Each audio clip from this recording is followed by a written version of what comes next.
Back to my channel observe vlog. I hope कि आप सब ठीक होंगे और लाइफ को खूब सारा एंजॉय कर रहे होंगे। मेरा नाम है अबूजर गिल और आज हम जो वीडियो देखने लगे हैं और जिस पर रिएक्शन करने वाले हैं वो है मतलब कि मेजर गौरव आर्या। मतलब कि मेजर गौरव आर्या के बारे में तो आप सब जानते हैं और उनको पाकिस्तान में भी काफ़ी ज़्यादा पसंद किया जाता है। और आज हम उनका इंटरव्यू देखने लगे हैं जो कि आरजू काज़मी पाकिस्तान से हैं, उन्होंने लिया और साथ दो और लोग हैं उनका भी इंटरव्यू।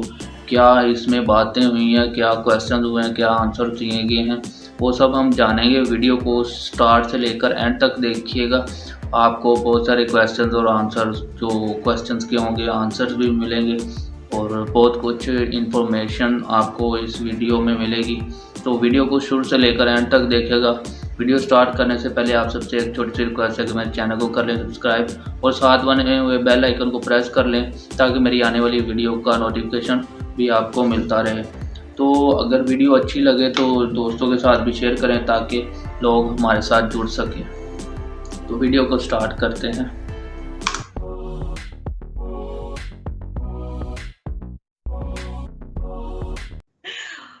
अस्सलाम वालेकुम व्यूवर्स, मैं हूं आरजू काज़मी और आप देख रहे हैं पॉइंट ऑफ व्यू।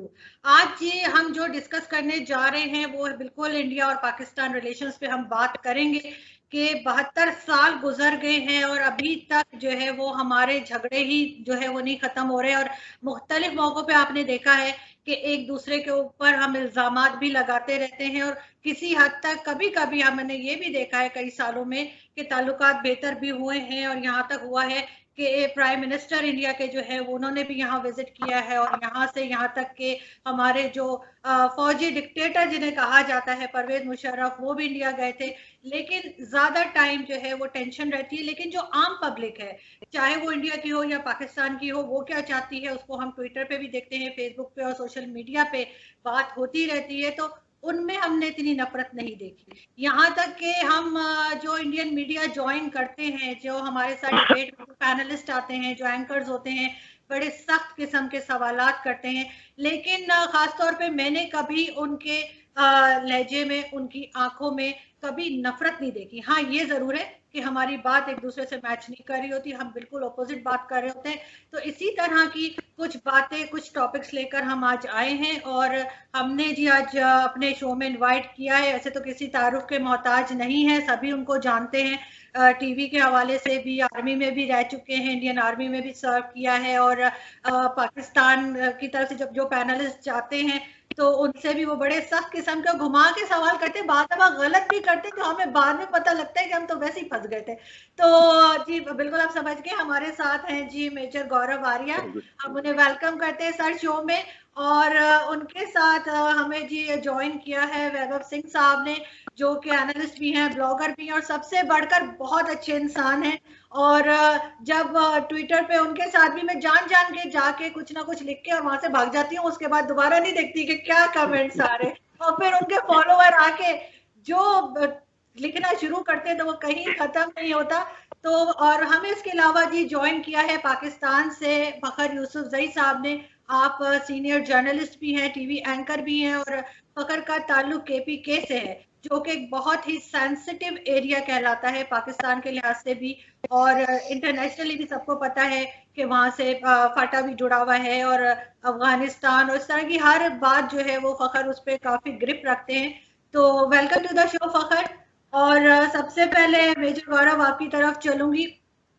मुझे ये बताइए सर कि इस साल 2020 में सबसे ज्यादा जो है वो इंडिया की तरफ से हमारी लाइन ऑफ कंट्रोल पे हमले हुए हैं, फायरिंग हुई है, इस तरह की चीजें क्यों हो रही हैं? और दोनों तरफ से इल्जाम आता है, पाकिस्तान कहता है कि जी इंडिया ने किया है, इंडिया कहता है पाकिस्तान ने किया। यहाँ तक होता है कि जो पिक्चर रिलीज की जाती है किसी विक्टिम की, जो कि जिन्हें गोली लगी हो या जख्मी हुए हो, वो तकरीबन एक ही होती है। मैंने कई बार नोटिस की कि एक ही पिक्चर इंडिया की तरफ से भी आई, इंडियन व्यूवर्स ने भी भेजी और यहाँ से भी। तो आखिर आप लोग इस वक्त जब कोरोना वायरस इतना फैला हुआ है और इतनी प्रॉब्लम्स है, तो ये इस तरह की बातें क्यों करें? यानी 919 हमले अभी तक कर चुका है इंडिया। जी, थैंक यू आरजू। मैं दो तीन बातें आपको बताता चलूं कि ज्यादातर लोग जो इसके ऊपर कमेंट करते हैं, चाहे इंडिया से करें चाहे पाकिस्तान से, उन्होंने कभी लाइन ऑफ कंट्रोल नहीं देखी, उन्होंने सर्व नहीं करा, अगर दूर से देख भी लियो। और मैं लाइन ऑफ कंट्रोल पे करीब 1 साल से ज्यादा, 1.25 साल तक, फिर हमारी यूनिट मूव हो गई थी, तो मैं लाइन ऑफ कंट्रोल पे रह चुका हूँ जम्मू एंड कश्मीर में, और लाइन ऑफ कंट्रोल पे सर्व कर चुका हूँ। मैं आपको बताता हूँ होता क्यों है। ये होता नहीं था पहले इतना ज्यादा, और इसमें एब एंड फ्लो होते हैं, इसको टेक्निकली समझने की जरूरत है। एक तो 4 किस्म के बॉर्डर्स हैं इंडिया में, अगर मुझे 2 मिनट का वक्त मिले तो मैं समझाता चलूं सबको। 4 किस्म के बॉर्डर्स हैं। एक तो इंटरनेशनल बॉर्डर है, जो आपका आप लगा लीजिए पंजाब, राजस्थान, गुजरात, और ऊपर जाके अपना पूरा वो एरिया जम्मू तक, पूरा जो एरिया है इस तरीके से वहां पे जाके खत्म हो जाता है। उसके बाद दूसरा बॉर्डर शुरू होता है इंडिया का, जिसको हम कहते हैं लाइन ऑफ कंट्रोल। जो चाइना के साथ है हमारा, उसको हम लोग LAC बोलते हैं, लाइन ऑफ एक्चुअल कंट्रोल। और जहां पे ऑपरेशन मेघदूत चल रहा है, यानी सियाचिन ग्लेशियर पे जहां पे इंडियन आर्मी है, उसको हम कहते हैं एक्चुअल ग्राउंड पोजीशन लाइन। ये है 4 बॉर्डर इंडिया के। 750, माय मिस्टेक, माफ कीजिएगा, 750 किलोमीटर तक का लाइन ऑफ कंट्रोल है। लाइन ऑफ कंट्रोल में जो पाकिस्तानी आर्मी की पोस्ट्स हैं, इधर पाकिस्तानी आर्मी की पोस्ट हैं, इधर इंडियन आर्मी की पोस्ट्स हैं। 1989 के बाद जब ये आपका पहला अफगान जिहाद खत्म हुआ था, सोवियत फोर्सेस वापस चली गई थी, सोवियत यूनियन टूट गया था, तो आपको पता होगा ऑपरेशन टोपैक के तहत कश्मीर में जियाउल हक साहब ने आशीर्वाद दिया, और यहाँ पे पहले इंसर्जेंसी शुरू हुई, फिर बाद में वो टेररिज्म हो गई। यहाँ पे क्या होता है पाकिस्तानी आर्मी में, मैंने देखा, मैं अभी फिलहाल भी गया था वहां पे, मैंने शूटिंग भी करी वहां पे। वहां से इन्फिल्ट्रेशन की कोशिश होती है। इन्फिल्ट्रेशन में क्या होता है कि 2 चीजें हैं। अब ये बात आपको शायद अच्छी ना लगे और फखर साहब को भी अच्छी ना लगे, लेकिन मैं आपको बता दूं टेक्निकली होता क्या है। देखिए, मुझे ऐसा लगता है कि इंडियन आर्मी की जवाबदेही ज्यादा है इंडिया में, और पाकिस्तानी आर्मी की पाकिस्तान में जवाबदेही कम है। वहां पे राज रहा है मिलिट्री का, और सब लोग जानते हैं कि आपके DGISPR कौन थे, आसिफ गफूर साहब। यहाँ पे अगर मैं आपको पूछ लूं ADGPI कौन हेड करता है, किसी पाकिस्तानी को नहीं पता होगा जब तक वो पाकिस्तानी आर्मी में ना हो कोई। यहाँ पे जनरल बिपिन रावत ने जब मीडिया में बोला, तब तो इंडियंस को पता लगा कि हमारा कोई आर्मी चीफ है जिसका नाम जनरल बिपिन रावत है, वरना वो भी नहीं पता था इंडिया में। पहली चीज ये। दूसरी चीज ये है कि जो पाकिस्तान आर्मी की पोस्ट्स हैं, राइट, बॉर्डर पे, दीज पोस्ट आर यूज्ड, इनको इस्तेमाल करते हैं ऑर्गेनाइजेशंस एज स्टेजिंग एरियाज।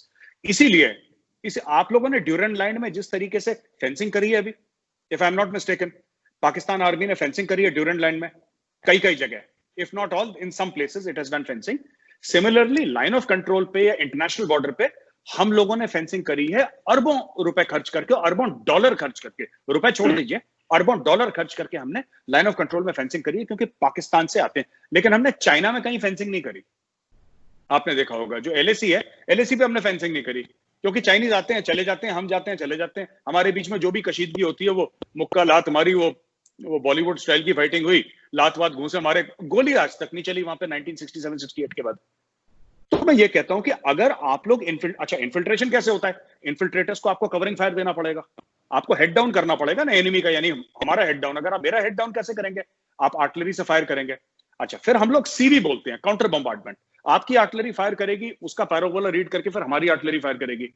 आप लोगों की आर्टिलरी की ज्यादातर गन पोजीशंस हैं, या तो इंटेंशनल है, या फिर गन पोजीशन वो होती है जहां पे आर्टिलरी की गन को रखा जाता है, पिट होता है प्रॉपर, उसको गन पोजीशन बोलते हैं, जहां से आपकी फायरिंग होती है। जब काउंटर बम्बार्डमेंट करते हैं, वो वहीं पे जाके बम गिरता है जहां से फायरिंग हुई थी। वो ज्यादातर आप लोगों का होता है पॉपुलेटेड एरियाज में, हमारे यहाँ पॉपुलेटेड एरियाज में होता नहीं है, इसलिए ये मारकाट बॉर्डर पे चल रही है। It has everything to do with infiltration along the line of control. मैं माफी चाहता हूं, मैंने बहुत टाइम ले लिया एक चीज को एक्सप्लेन करने के लिए, और मैं बिल्कुल। लेकिन सर, हमें तो यही कहा, देखा है हमने, और यही है कि इंडिया की तरफ से बगैर किसी, पाकिस्तान कुछ भी नहीं करता, तब भी वहां से जो है वो ऑटोमेटिक वेपन्स तक यूज हो रहे हैं। क्या कहेंगे फखर? अच्छा, मेजर साहब ने कुछ 2-3 बातें की, ठीक है, बहुत सारी चीजें मैं उनसे एग्री भी और कुछ मैं डिसएग्री भी कर रहा होता हूँ। इन्होंने कहा कि लाइन ऑफ कंट्रोल है, चाइना के साथ हमारा नहीं है, पाकिस्तान के साथ है, मतलब आने जाने की बात ये कर रहे थे।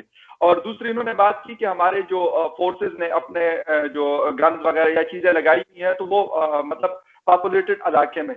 पहले तो ये है कि लाइन ऑफ कंट्रोल के बहुत मतलब करीब में ये मतलब रह चुके हैं। मैं तो एज ए जर्नलिस्ट, चलो जो गया हूँ ये सर्व कर चुके हैं, ये बेहतर जानते होंगे, लेकिन इतने करीब तो पॉपुलेशन नहीं होती। ये तो इनको भी पता है और हमें भी पता है कि मतलब इतनी खरी पॉपुलेशन नहीं होती। दूसरी बात इन्होंने की कि वहां पे जहां से वो फायर करते हैं तो जब ये जवाब देते हैं तो वहां पे फिर वो कहते हैं कि यार सिविलियन आबादी को इन्होंने टारगेट कर दिया इंडियन आर्मी ने।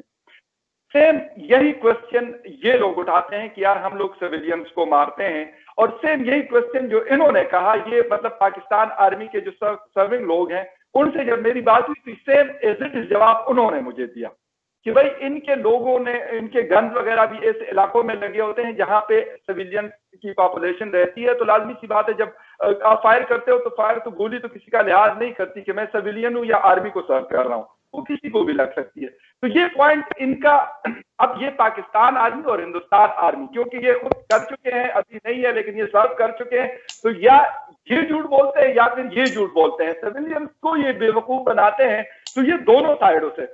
एक चीज और छोटी सी मैं इसमें ऐड करता, चलो लंबा नहीं करूंगा इसको। दूसरी चीज ये है कि इस वक्त जो सिचुएशन जो हम आपने जिक्र किया कि 919 मतलब वायलेशन हुई है, अटैक्स तो हम उसको नहीं कहेंगे, वायलेशन हुई है एलओसी के ऊपर, तो उसके ऊपर इस वक्त फायदा उसका किसको जा रहा है, ये थोड़ी सी हमें as a journalistic point of view से मैं बात कर रहा हूं कि अगर पाकिस्तान को फायदा हो रहा है तो मैं कहता हूं बिल्कुल पाकिस्तान कर रहा होगा, लेकिन अगर इस वक्त उसका फायदा हिंदुस्तान को जा रहा है तो फिर हिंदुस्तान कर सकता है। और ये दोनों हाइड एंड सीक वाली गेम दोनों तरफ से खेली जाती है। ये मतलब मेरे साहब की जब बारी आएगी वो इस पे बात करेंगे, और जरूरी नहीं कि मेरे से एग्री करे, बट ये पॉइंट है मेरा। जी वैभव सर, आप एग्री करते हैं इस बात पे? देखिए, मैं बिल्कुल एग्री नहीं करता कि ये दोनों तरफ से होता है, ये बिल्कुल एक तरफा होता है। उसका मैं रीजन बता दूं, एक तरफा इसलिए होता है बिकॉज इंडियन आर्मी को जरूरत नहीं है। आपकी आर्मी हेविली पॉलिटिसाइज्ड आर्मी है, उसको बहुत सारी पॉलिटिकल माइलेज की जरूरत होती है, उसको सोसाइटी में बिकॉज वो बिजनेस भी करती है, एक बिजनेस एंटरप्राइज भी है पाकिस्तान आर्मी, तो उसको अपना नैरेटिव, अपनी जो होल्डिंग है, अपनी जो स्टैंडिंग है पाकिस्तान के अंदर, उसको मेंटेन करने के लिए कई बार इस तरह की चीजों की जरूरत पड़ती है, और इंडियन आर्मी को इसकी कोई जरूरत नहीं है। इंडियन आर्मी कश्मीर में एक डिफेंसिव फोर्स है, ऑफेंसिव फोर्स नहीं है। अगर आप देखें उसकी जो डिप्लॉयमेंट भी हुई कश्मीर लाइन ऑफ कंट्रोल पे, तो वो भी उसका अगर आप बैकग्राउंड देखें तो आपको ये मिलेगा कि वहां पे इंडियन आर्मी डिफेंड करने गई थी 1948 में। Indian army was not there to कि वहां पे वो ऑफेंसिव लॉन्च करके, और वो पूरा, अगर वो ऑफेंसिव फोर्स होती तो आज गिलगित बल्तिस्तान और पीओके आपके पास नहीं होता। तो इंडियन आर्मी ने हमेशा इस चीज को, और इंडियन आर्मी की अकाउंटेबिलिटी है पॉलिटिकल एस्टेब्लिशमेंट के सामने। किसी भी काम, कोई भी एक्टिविटी होती है उसकी जवाबदेही होती है, मीडिया स्क्रूटनी होती है। हमारे यहाँ आर्मी चीफ को लोग क्वेश्चन कर देते हैं और कई बार तो नाजेबा जबान भी इस्तेमाल कर लेते हैं। तो ये चीज आपको दिखाता है कि क्या डिफरेंस क्या है हमारी आर्मी में और आपकी आर्मी में एट लार्ज। लेकिन जहां तक कश्मीर की बात है, कश्मीर में ह्यूमन राइट्स वायलेशंस हुए हैं, इसमें कोई दो राय नहीं है। और ये तो मैं नहीं कह रहा हूँ, ये हमारे फॉर्मर आर्मी चीफ भी कह चुके हैं कि हाँ वहाँ ह्यूमन राइट्स वायलेशंस हुए थे। लेकिन इंडियन आर्मी इकलौती आर्मी है जिसने पनिशमेंट्स दी हैं, कोर्ट मार्शल्स हुए हैं लोगों के। आपकी फौज ने, आप मुझे दो ऑफिसर्स के नाम बता दीजिए पिछले 70-72 साल में जिनमें से एक का भी कोर्ट मार्शल इस बिना पे हुआ हो कि उसने ह्यूमन राइट्स वायलेशन की हो। एक भी नाम नहीं मिलेगा आपको। और आपकी फौज फाटा में भी इन्वॉल्व रही है, ज़रब-ए-अज़्ज़, बराह-ए-रास्त बलूचिस्तान में 70 साल की इंसर्जेंसी। आपको क्या लगता है कि आर्मी आपकी 70-72 साल से 3-3 जगह कन्फ्रंटेशन में इन्वॉल्व है, वॉर्स में इन्वॉल्व है, और उसने एक भी ह्यूमन राइट्स वायलेशन नहीं करी? एक भी ऑफिसर ऐसा नहीं है। मतलब ये तो कोई दीवाना ही मान सकता है, ये दीवाने का ख्वाब है, ये हकीकत तो नहीं हो सकती। तो आप जब बात करते हैं इंडियन आर्मी की, जब कंपैरिजन करते हैं, और जहां तक क्रॉस एलओसी जो फायरिंग की बात है वो मेजर साहब ने बता दिया, मैं उसमें कुछ ऐड नहीं करना चाहता। बस एक चीज ये कहूंगा कि इंडियन आर्मी का एक रूल है कि भाई अगर आप हमला करेंगे, अगर आप वायलेशन करेंगे तो हम भी वायलेशन करेंगे। अब वहां वायलेशन किसने किया, कितनी शदीद तरीके से, क्या उसकी क्या इंटेंसिटी थी, ये चीज पे हम और आप सिर्फ स्पेकुलेशन कर सकते हैं। उसका कोई एग्जैक्ट आंसर ना मैं दे पाऊंगा ना आप दे सकते हैं, और जो देगा वो ठीक है, वो उसका अपना एक परसेप्शन हो सकता है, और उसका हकीकत से तो कोई लेना देना नहीं हो सकता। अगर क्या कोई थर्ड पार्टी चेक कर सकती है इस चीज को? मैं एक छोटी सी बात बस यहाँ पे कर लूं। यूनाइटेड नेशन के ऑब्जर्वर मौजूद हैं, मेरे ख्याल श्रीनगर में भी उनका ऑफिस है और यहाँ पाकिस्तान मुजफ्फराबाद में भी उनका ऑफिस है। उनको ये इख्तियार दिया जाए बजाय इसके कि हम एक दूसरे के ऊपर मतलब यही इल्जामात लगाते रहे, जिस तरह मेजर साहब ने बात की। सब काउंटर करने के लिए। तो उसके ऊपर मेरे ख्याल में ये बेस्ट एक ऑप्शन है कि अगर हम इस चीज को सॉर्ट आउट करना चाहते हैं, हम ये कहते हैं कि यार ठीक है यार, पाकिस्तान आर्मी कोई मतलब, जिसे कि मैं कभी नहीं कहूंगा कि यार पाकिस्तान आर्मी कोई दूध की धुली हुई है, लेकिन उसके मुकाबले में हिंदुस्तान की आर्मी बहुत बड़ी है, मतलब काफी बड़ी है। मेरे ख्याल 4 या 5 गुना हमसे ज्यादा है ये लोग, इनके पास फोर्सेस की जो तादाद है। लेकिन उसके बाद ये आपने कहाँ पढ़ लिया? नहीं, एक सेकंड, फदा साहब एक सेकंड, ये कहाँ आपने पढ़ लिया कि इंडियन आर्मी पाकिस्तान आर्मी से 4-5 गुनी बड़ी है? आपकी फौज 7.5 लाख की है, हमारी फौज 12 लाख की है, डबल भी नहीं है सर। और हमने लास्ट डिस्कशन में और लास्ट हमारा इतना हमारे आपके आर्मी रखी हुई है, और हमारे लास्ट डिस्कशन में आपने इस बात को एडमिट किया था। बॉर्डर है जो अफगानिस्तान के साथ लगता है, 2-2.5 लाख आर्मी तो हमारी वहां पे लगी हुई है। 2-2.5 लाख के पास कश्मीर में 8-9 लाख की पॉपुलेशन, इतना बड़ा इलाका है, आप उसको 12 लाख आर्मी के साथ वो कर रहे होते हैं, ये पॉसिबल है? मतलब सर कश्मीर के अंदर ऊपर आया था कि हर 4 कश्मीरियों के ऊपर एक फोर्सेस का आदमी मौजूद है। ये मैं नहीं कह रहा हूँ, मैं तो यहाँ इस्लामाबाद में बैठा हूँ या फिर मतलब पेशावर में बैठा हूँ या लाहौर या कराची में बैठा हूँ, लेकिन ये वो रिपोर्ट कर रहे थे जो वहां पे मौजूद होते हैं। CNN ने किया, अल जजीरा ने किया, डब्ल्यू ने किया, उनकी बात है ये। जी, मैं एक बात कहना चाहूंगा आरजू। पहले तो ये जो कहते हैं ना कि 2 बातें, एक तो इन्होंने बोला कि कितनी बड़ी इंटरेस्टिंग इन्होंने बात बोली कि 7 लाख फौज है, 8 लाख फौज है, तो ये हर 6 महीने में 1-1 लाख हमारे बंदे बढ़ाते रहते हैं। मैं आपको एक्चुअली ना क्या है कि मैं बताता हूँ, अल जजीरा इनको कुछ पता नहीं है, ये हवाबाजी करते हैं। मैं आपको सच बात बताता हूँ क्या है। पहले तो इन्होंने ये बोला कि इंडियन आर्मी भी पॉपुलेटेड एरियाज में अपने गन्स रखती है। मैं आपको बताता हूँ क्यों पॉसिबल नहीं है। मैं ये नहीं कह रहा कि इंडियन आर्मी की टैक्टिक्स कुछ अलग है या बिल्कुल मुख्तलिफ है। बात यह है कि इंडिया में यह पॉसिबल है ही नहीं कि कोई जर्नल ऐसी बात करते हैं। आज तक हमारे 72 साल में हुआ नहीं, और आगे 720 साल तक ये हो नहीं सकता कि कोई जर्नल ये बोल दे पॉलिटिकल एस्टेब्लिशमेंट को कि नहीं मुझे ये करना है। इसमें मतलब अब मैं बोलना नहीं चाहता, यहाँ पे आप रिकॉर्ड कर रहे हैं ये चीज कि हिंदुस्तान में ये समझ लीजिए कि आसमान गिर जाएगा अगर ऐसा हो गया तो। यहाँ पे फौज करती नहीं है, वो जो नहीं करती वो नहीं करती। अच्छा, दूसरी चीज, इन्होंने देखिए 12 ना ये कह रहे हैं कि 12 लाख की फौज है हमारी। This you can check on the internet. हमारा एरिया मैं आपको बताता हूं, सिर्फ लैंड एरिया हमारा पाकिस्तान के साथ भी है, हमारा चाइना के साथ भी है, राइट। काफी पाकिस्तानियों को यह बात नहीं पता है, जो कश्मीर बोलते हैं, उनको नहीं पता है कि जो कश्मीर वैली है ना, कश्मीर वैली ये 150 किलोमीटर बाय 45 किलोमीटर है। इतनी सी है कश्मीर वैली, इतनी सी बस। उसमें जगह नहीं है 10 लाख ट्रूप्स डालने की। मतलब आप वो कश्मीर बहुत छोटा है। आप ये ठीक है, वो हमारे दिमाग में कश्मीर को बहुत बड़ा कर दिया है कि 3rd वर्ल्ड वॉर हो जाएगा पाकिस्तान से, ये भी बात है। कश्मीर बहुत छोटा है। अगर आप गाड़ी चलाएंगे ना, आप कश्मीर जो वैली है प्योर, जिसको हम घाटी कहते हैं, वैली कहते हैं, वैली आप 1.5 घंटे में। अब मैं एयरपोर्ट पे उतरता हूं, मैं एयरपोर्ट से उतरता हूं, पता लगा बडगाम में एयरपोर्ट है, जिसको श्रीनगर का एयरपोर्ट कहते हैं, बडगाम है एक्चुअली। आप बडगाम से जाएंगे 5 मिनट के अंदर श्रीनगर, 20 मिनट के अंदर आप साउथ कश्मीर, 40 मिनट के अंदर अनंतनाग, थोड़ा ज्यादा करके जी कश्मीर घाटी पीछे छूट गई। इतना सा है कश्मीर, पहली चीज। दूसरी चीज ना कि 12 लाख की फौज में जो कहते हैं ना कि 1 मिलियन सोल्जर्स हैं, इसका मतलब कि हमारा बांग्लादेश बॉर्डर पे कोई भी नहीं है, नेपाल बॉर्डर पे कोई भी नहीं है, चाइना बॉर्डर पे, चाइना जिसके साथ हमारी इतनी कशीदगी चलती है, चाइना बॉर्डर पे कोई नहीं है, हमारा राजस्थान बॉर्डर जो पाकिस्तान, उसमें कोई नहीं है, जम्मू में कोई नहीं है, हमारा गुजरात में कोई नहीं है। सारे के सारे इंडियन, छुट्टी भी जाएगा आदमी, आर्मी वाला कोर्सेज के लिए भी जाएगा, बीमार भी होगा, रिटायर भी होगा। हमने अपनी सारी फौज जो है हमने कश्मीर में डाल दी, बाकी सब अपने खाली छोड़ दिया। आप थोड़ा सा अगर इसको लॉजिकली सोचे ना, तो आपको लगेगा कि ये सब चीजें, ये जिसको हम लोग कहते हैं ना कि बहुत ज्यादा फौज है वहां पे। अब क्यों है फौज, मैं आपको बताता हूं। ये जो पूरी सिस्टम है, क्या वहां पे ज्यादा फौज है? यकीनन वहां पे ज्यादा फौज है। Erstwhile Jammu and Kashmir state अभी यूनियन टेरिटरी हो गया है। Erstwhile Jammu and Kashmir state में 3 एरियाज थे, जम्मू, कश्मीर और लद्दाख। ठीक है जी। लद्दाख का ज्यादातर एरिया, पूरा नहीं, लद्दाख का ज्यादातर एरिया आता है लाइन ऑफ एक्चुअल कंट्रोल से मिला हुआ, जिसके पार चाइनीज हैं, जहां पे कोई फेंस नहीं है। नंबर 1। नंबर 2 आरजू, अगर आप देखेंगे कि जो हमारा जम्मू के साथ है, राइट, वहां पे टेररिज्म पिछले 15-20 साल से बहुत कम रही है। वहां पे टेररिज्म रही नहीं ज्यादा।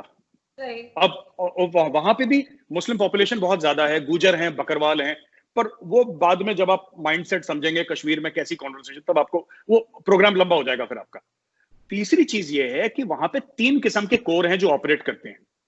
आपका 14 कोर है लेह में, जो कि पूरा लद्दाख का एरिया देखता है, ये मैं कोई सीक्रेट बात नहीं बता रहा, इंटरनेट पे है। 15 कोर है जो पूरी श्रीनगर की कश्मीर की घाटी देखता है, और 16 कोर है, 16 कोर है which is in charge of this south of Pir Panjal हम लोग बोलते हैं, जो कि जम्मू का एरिया है, राइट। तो आपके पास 3 कोर हैं, आप लोग 10 लाख, ये कौन सा कोर है जिसके अंदर एक कोर के अंदर 3.5 लाख बंदे हैं?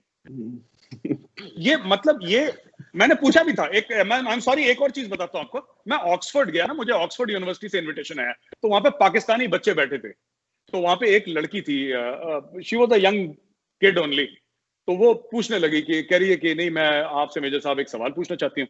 तो मैंने उससे पूछा कि मैंने बोला बेटा आपके फादर क्या? तो उसके फादर कोई सीनियर ऑफिसर थे पाकिस्तानी आर्मी के। तो कोई जनरल वनरल होंगे, मैं एज्यूम कर रहा हूँ, कोई जनरल होंगे, सीनियर होंगे। इंडियन आर्मी के जनरल्स के पास तो इतना पैसा नहीं है कि बच्चों को ऑक्सफोर्ड भेजें। बेचारे गुड़गांव में 3 बेडरूम के फ्लैट में रह रहे होते हैं या नोएडा में रह रहे होते हैं, पैसे ही नहीं है बेचारे के पास, पेंशन पे रहते हैं अपने। बट तो उनसे मैंने पूछा, शी सेड कि 1 मिलियन सोल्जर्स हैं। तो मैंने बोला आपको कैसे पता? शी सेड ये तो सबको पता है। मैंने बोला सबको क्या पता? आपके चाचू को पता है, आपके मामू को पता है, किसको पता है? Please tell me, how do you, ये फिगर जो आप लोग कहते हैं ना 7-8, 9-10 लाख, 1 मिलियन, ये कहां से आया? क्योंकि अल जजीरा ने बोल दिया। अल जजीरा, फिर आप ये लोग भी कहते हैं कि आप लोग इंटरनेशनल मीडिया को कश्मीर में अलाउ नहीं करते। ये भी एक इल्जाम हमारे ऊपर है ना कि इंटरनेशनल मीडिया को, वॉशिंगटन पोस्ट को आप अलाउ नहीं करते। हम उनको अलाउ भी नहीं करते, वो हमारे ट्रूप्स गिन भी लेते हैं। अब ये तो मुझे समझ में नहीं आ रही बात कि कहां से होता है। अगर मेरे ख्याल अगर इस तरह को, तो आप उन पे सू क्यों नहीं कर देते? उनके ऊपर आप केस कर देंगे, जी गलत आप लोग फिगर्स दे रहे हैं, जो मीडिया भी करते हैं।